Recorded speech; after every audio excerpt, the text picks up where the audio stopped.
Jadi hari ini orang Papua sudah pada tingkat bahwa ya dana outsource itu pun bukan budi baik. Ya, kita rangkul, kita ajak saudara-saudara kita ini untuk berbuat yang paling baik buat semua.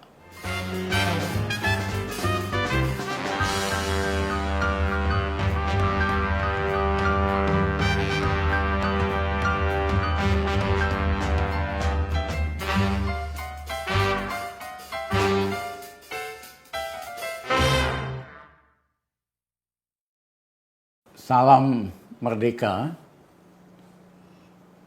Kembali kita berjumpa dengan saya Rizal Ramli di Viewpoint. Hari ini kita akan bicara tentang rasisme di Indonesia. Karena seperti diketahui, hampir 2 minggu terakhir terjadi gejolak luar biasa di Amerika dan di seluruh dunia menolak rasisme terhadap kulit hitam. Belum pernah dalam sejarah Amerika 60 tahun terakhir ada gejolak dan gerakan yang sangat masif yang menolak rasisme. Nah, ini hari ini hanya gara-gara seorang polisi yang membunuh dengan menekan, mencekek sehingga nggak bisa bernafas. Ini menjadi gerakan yang besar karena ini sudah berulang-ulang. Sudah betul-betul sistemik di dalam sejarah Amerika. Nah, tentu ini akan berdampak terhadap Indonesia. Walaupun kita dari sejak Sumpah Pemuda selalu menegaskan kita satu bangsa, satu bahasa, dan pada dasarnya kita itu menolak rasisme.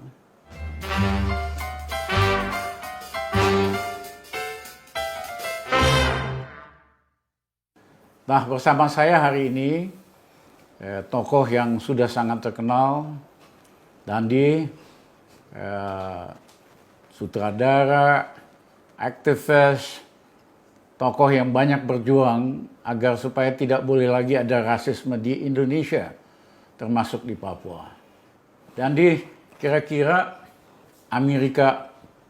gejolak Amerika ini punya dampak nggak terhadap Indonesia? Saya pikir sudah jelas dampaknya. Ada uprising yang besar di kalangan muda Papua yang mengidentifikasikan dirinya sama dengan warga kulit hitam di Amerika.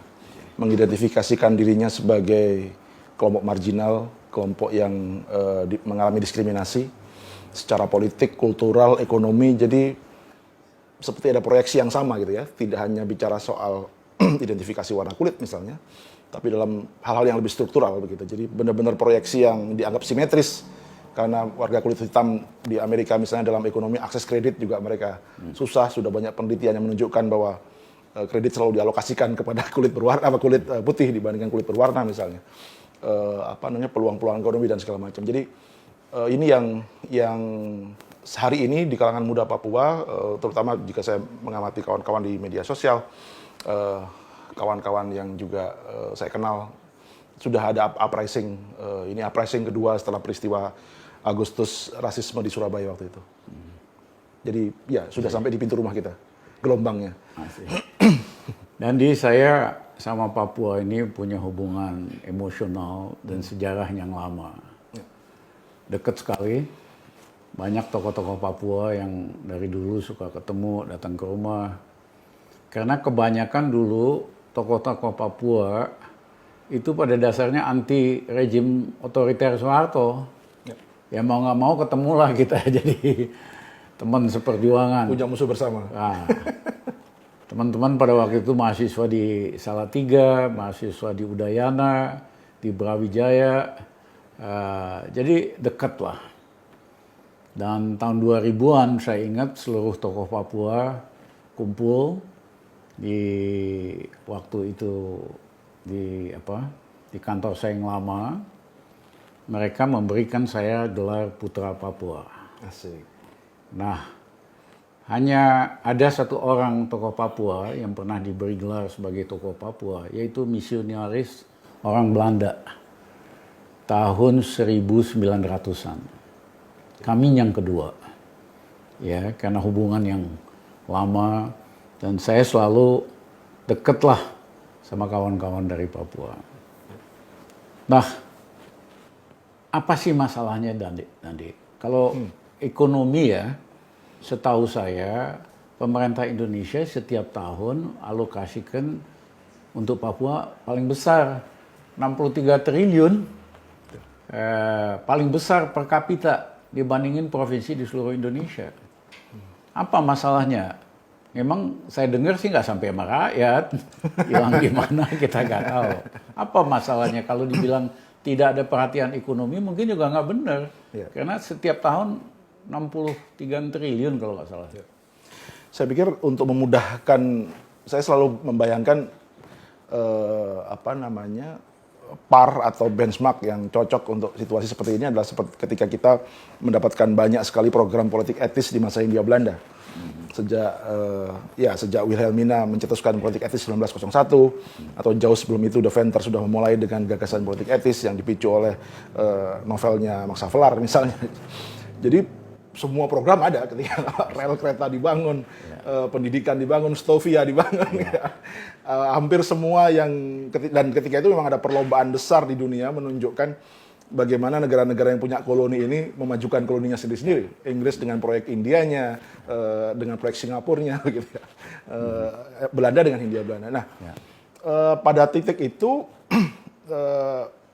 indikator-indikator yang tadi Abang sebutkan misalnya juga disense oleh masyarakat kita sebagai sebuah gula-gula politik.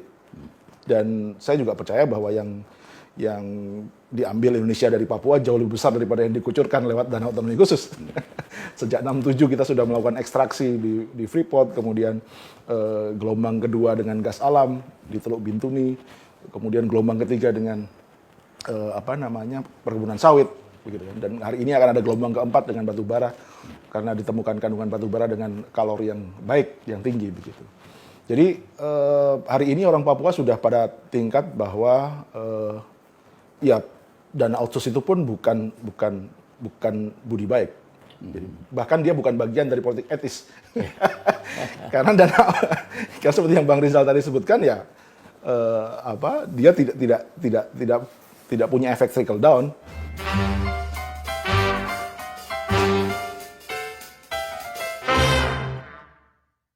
Karena nggak nyampe ke bawah Dani. Iya kan? Kalau saya sih sederhana. Ini kalau kita jadi presiden nanti, kita ubah aja sistemnya. Penduduk Papua kan cuma 3 juta. Kita kasih ATM BRI. Ya, semua punya ATM. Ya, setiap bulan kita transfer satu orang dapat 2 juta misalnya. Ya, 6 juta kalau keluarganya 3 dan seneng ada uangnya langsung sehingga mereka bisa makan, bisa dapat pendidikan, kesehatan. Jujur aja sampai hari ini uang segitu di bawah tetap nggak ada apa-apa. Makanan susah, kesehatan apalagi pendidikan. Jadi lebih bagus kita direct transfer ya kepada masyarakat Papua. Nah sisanya baru kita pakai buat pembangunan sosial atau pembangunan fisik. Jadi yang paling penting dulu kita tangani dulu kemiskinan di Papua. Nah mudah-mudahan dengan cara baru ini, dengan pendekatan yang lebih manusiawi, ya kan? Ini kan bagian dari saudara kita. Saya selalu lihatnya gitu tadi, ya kan? Kayak kita lah punya anak beberapa, kan ada aja satu yang merasa diperlakukan tidak adil, ya kan? Dan ngancem terus, Pak, aku nggak mau tinggal di rumah ini, aku mau keluar. Nah, itu harusnya kita pakai introspeksi. Oh, saya mungkin kurang adil, kurang cinta sama anak saya perbaikilah apa yang bisa diperbaiki gitu loh. Jadi approach-nya itu bukan kekerasan, bukan power. Karena kalau power itu tidak akan pernah menghasilkan perdamaian, menciptakan rasa damai, rasa keadilan, dan rasa kebangsaan. Ya, kalau hanya modalnya itu kekerasan. Nah, kita harus tinggalkan pendekatan kekerasan ini. Kita kan ngaku Pancasila, pendekatan manusiawi dong. Ya, kita rangkul, kita ajak saudara-saudara kita ini untuk berbuat yang paling baik buat semua. Kalau pendekatan gitu masih bisa nggak, Dani? Yang kedua yang saya mau lakukan, Dani, kalau jadi presiden semua tahanan politik kita lepaskan. Karena saya nggak suka kok tahanan politik, kita kan pernah jadi tahanan politik zaman Soeharto. Iya kan? Ini 20 Masa orang beda pendapat aja ditahan. 22 tahun setelah reformasi masih ada tahanan Masih politik. aja tahanan politik. Kalau menurut kami, Dani, kalau kita ubah pendekatan kita dengan pendekatan yang lebih manusiawi, yang pendekatan kemakmuran untuk rakyat di Papua, dan yang ketiga tidak ada lagi tahanan politik. Sebagai political will, saya rasa tetap ditangkap sebagai sinyal yang positif karena Gus Dur juga mencoba dari pintu itu ketika itu, bahkan kultural dan segala macam. Banyak tabu-tabu yang diretas oleh Gus Dur ketika itu. Tapi Gus Dur punya kemewahan psikologis karena kita baru reformasi. Ya. Hari ini kemewahan psikologis itu agak berkurang karena orang sudah mulai jauh dari reformasi. Tapi yang menariknya adalah lahir generasi baru di Papua, bahkan juga orang-orang Indonesia yang punya kesadaran yang sudah mulai lebih progresif terhadap Papua. Tapi pendekatan seperti rencana Bang Rizal tadi itu tetap akan butuh waktu yang agak panjang karena kotoran yang sudah dihasilkan cuci piringnya juga lama kan, Bang? Enggak. Begitu Rizal Ramli presiden, kita perintahkan kasih ATM semua, satu orang dapat 2 juta, itu sih 3 bulan beres. Tahanan politik kita bebasin, nah itu kan seminggu bisa. Ya, tapi maksud saya begini, ada persoalan-persoalan sejarah yang juga harus diselesaikan, dan ini yang menjadi bagian dari transfer value dari generasi ke generasi. Yang kedua, kasus-kasus kekerasan hak asasi manusia, kejahatan kemanusiaan, mereka tidak melihat ada pengadilannya sama sekali, bahkan orang mereka yang diadili terus-terusan, begitu ya. Jadi dari mulai kasus sejak sebelum Pepera, di masa Pepera, setelah Pepera, bahkan yang terakhir misalnya di periode Jokowi ada kasus Paniai misalnya, Paniai berdarah, tidak ada satupun yang berakhir di pengadilan, gitu ya. Bagi saya ini mungkin jauh lebih kompleks, tantangan yang jauh lebih kompleks yang dihindari oleh semua presiden. Karena itu kemudian tadi pendekatan kesejahteraan tentu sudah dilakukan dengan banyak cara. Tapi memang dua barang panas ini, sejarah politik dan kejahatan kemanusiaan, saya khawatir tidak banyak yang berani menyentuh soalnya di Papua. Ya saya memang. Karena Gus Dur juga bisa jatuh gara-gara mempersoalkan itu. Kalau itu soalnya lain lagi. Okay.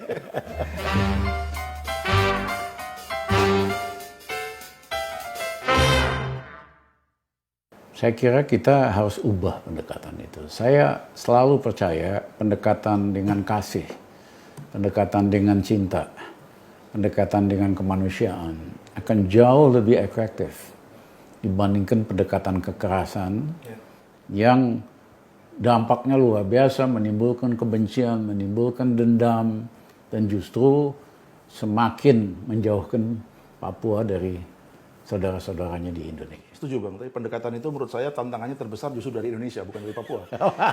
Kelompok hawkisnya masih terlalu besar di sini. Ini seperti Kennedy bicara tentang kita bernafas dengan udara yang sama dengan Uni Soviet, gitu kan.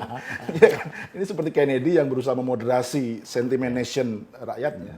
Dan hari ini tone-nya saya pikir sudah lebih baik dibanding periode sebelumnya. Jadi sudah lebih banyak warga Indonesia yang lebih terbuka pemikirannya tentang Papua.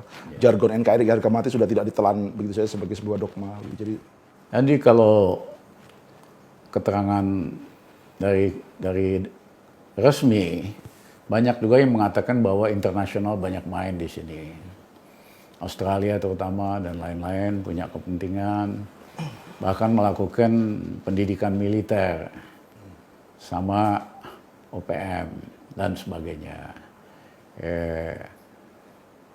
Saya nggak tahu, saya mau cek sama Denny itu benar apa tidak. Tapi seandainya itu pun terjadi, kalau pemerintahnya tadi menganggap kawan-kawan di Papua ini anak-anak, keluarga, nggak mungkin OPM itu jadi besar gitu. Ya, saya teman dekatnya Obama, Sanana, pernah ke sini karena dia juga merasa dia sama-sama alumni Universitas Orba. Dari penjara di Salemba. Di Salemba, saya di Bandung. Dia datang ke sini, dia umumin sama teman-teman. Ini teman kuliah saya nih, satu alumni. Alumni penjaranya Soeharto.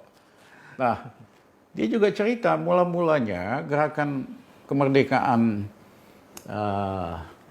Fretilin itu kecil. Cuman berapa ratus, senjata juga terbatas. Tadinya banyak senjata dari luar, ya dari Australia, tapi kemudian TNI blokade nggak bisa masuk.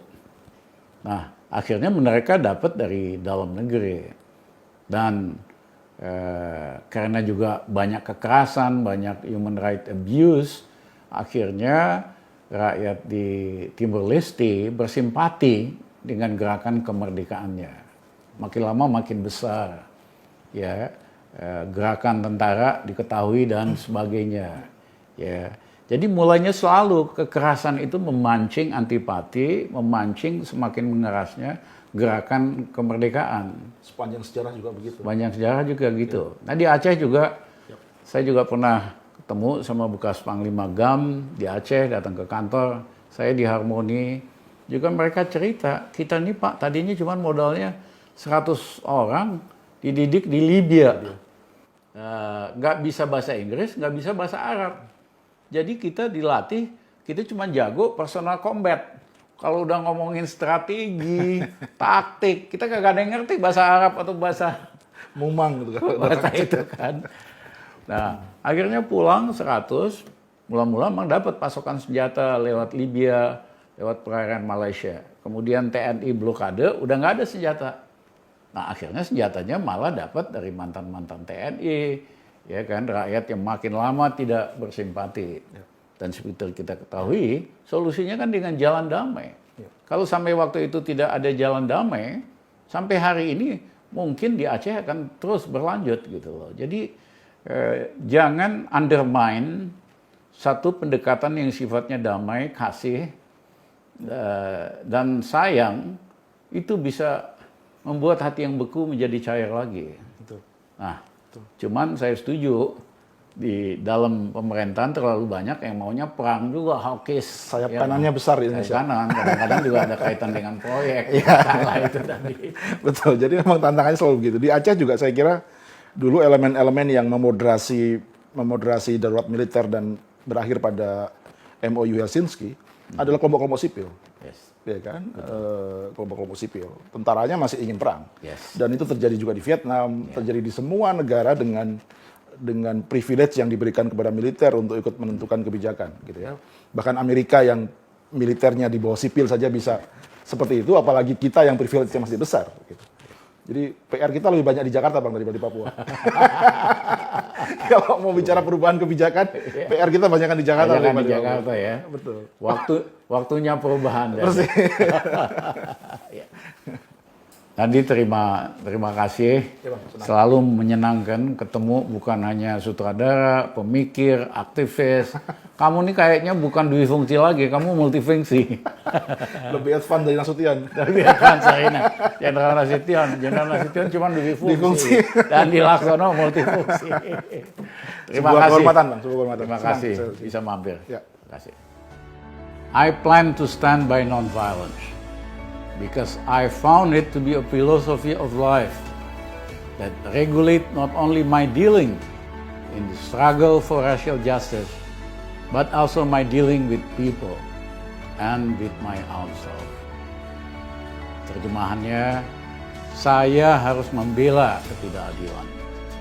Karena membuat saya itu merupakan filosofi kehidupan yang mengatur, yang menjadi basis bagi perjuangan saya untuk menegakkan anti rasisme dan juga untuk berhubungan dengan manusia dan juga dengan diri saya sendiri.